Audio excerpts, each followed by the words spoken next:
everyone, my name's Laura, and this is my cat, Momo, and that's Giuseppe. I love cats. They're like my cat sons.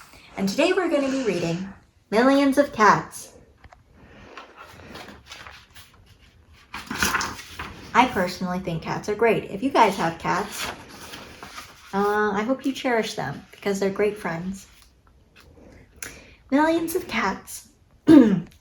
Once upon a time, there was a very old man and a very old woman.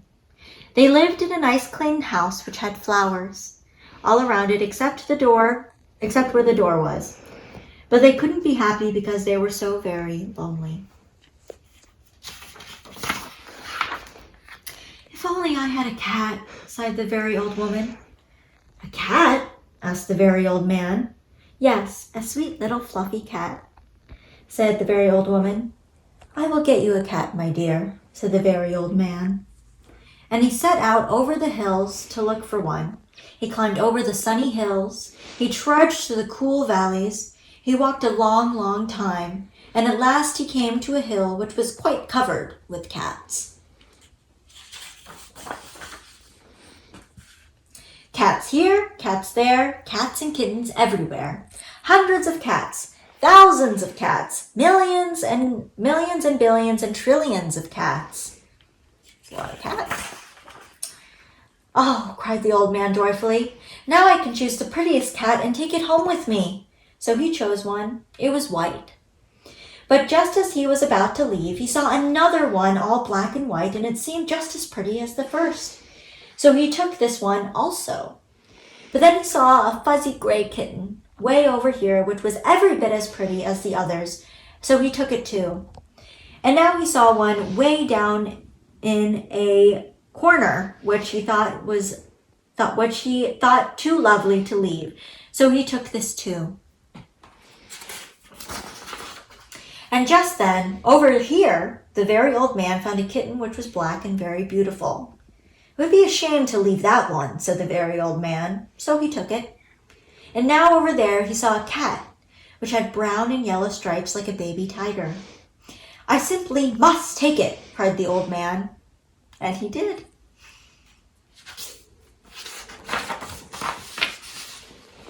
So it happened that every time the very old man looked up, he saw another cat which was so pretty he could not bear to leave it. And before he knew it, he had chosen them all.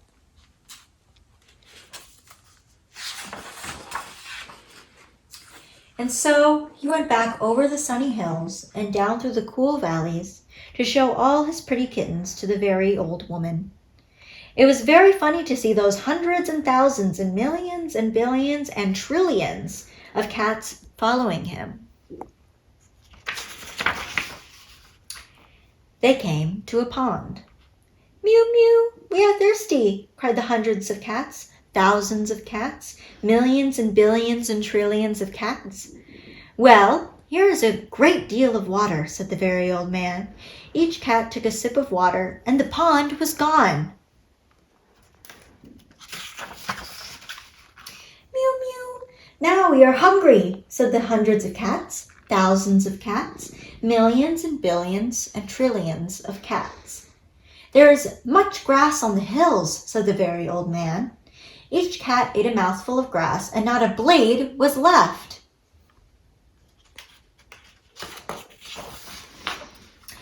Pretty soon, the very old woman saw them coming.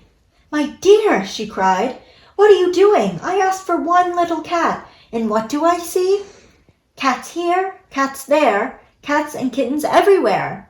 Hundreds of cats, thousands of cats, millions and billions and trillions of cats.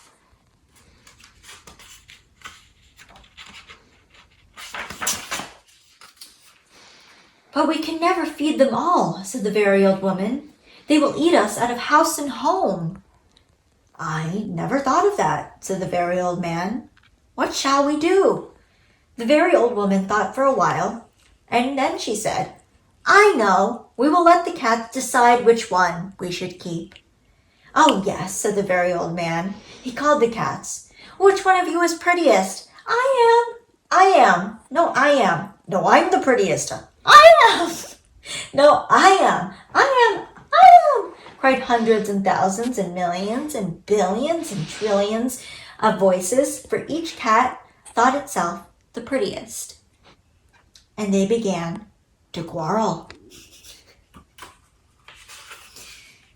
Talk about a cat fight, am I right? They bit and scratched and clawed each other and made such a great noise that the very old man and the very old woman ran into the house as fast as they could. They did not like such quarreling, but after a while the noise stopped, and the very old man and the very old woman peeped out the window to see what had happened. They could not see a single cat. I think they must have eaten each other all up, said the very old woman. It's too bad. But look, said the very old man, and he pointed to a bunch of high grass. In it sat one little frightened kitten. They went out and picked it up. It was thin and scraggly. Poor little kitty, said the very old woman. Dear little kitty, said the very old man.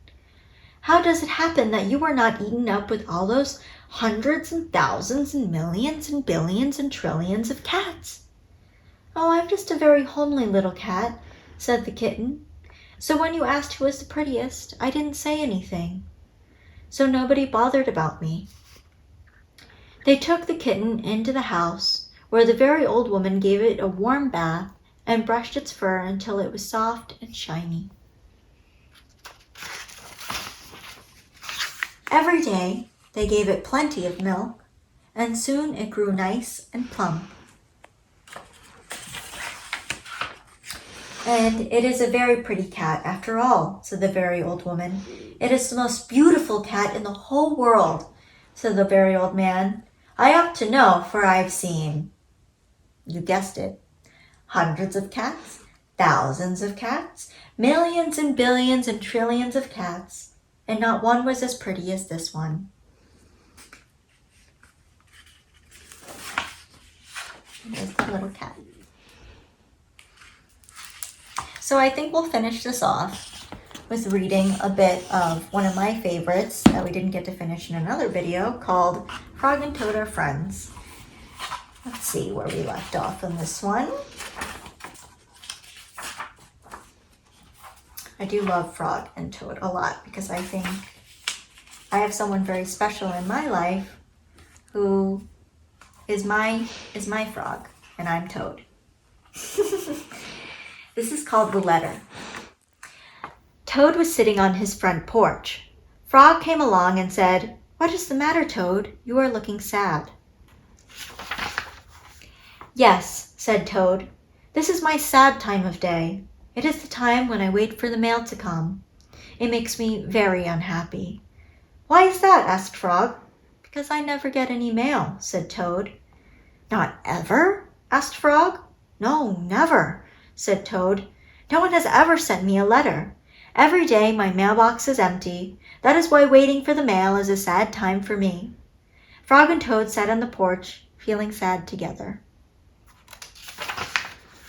Then Frog said, "I have to go home now, Toad. There is something that I must do." Frog hurried home. He found a pencil and a piece of paper. He wrote on the paper.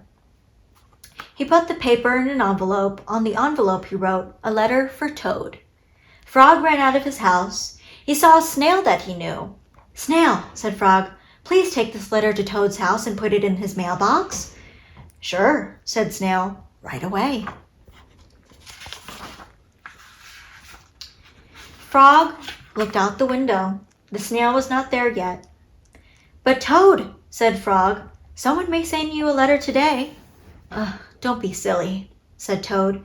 No one has ever sent me a letter before, and no one will send me a letter today."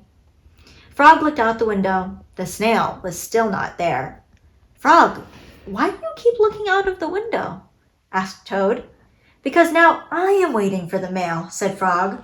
"But there will not be any," said Toad. "Oh, yes, there will," said Frog, "because I have sent you a letter." "You have?" said Toad. "What did you write in the letter?" Frog said, "I wrote, 'Dear Toad, I am glad that you are my best friend. Your best friend, Frog.'" Oh, said Toad, that makes a very good letter. Then Frog and Toad went out onto the porch to wait for the mail. They sat there, feeling happy together. Frog and Toad waited a long time. 4 days later, the snail got to Toad's house and gave him the letter from Frog. Toad was very pleased to have it. Thanks for being with me, and Momo, and Giuseppe.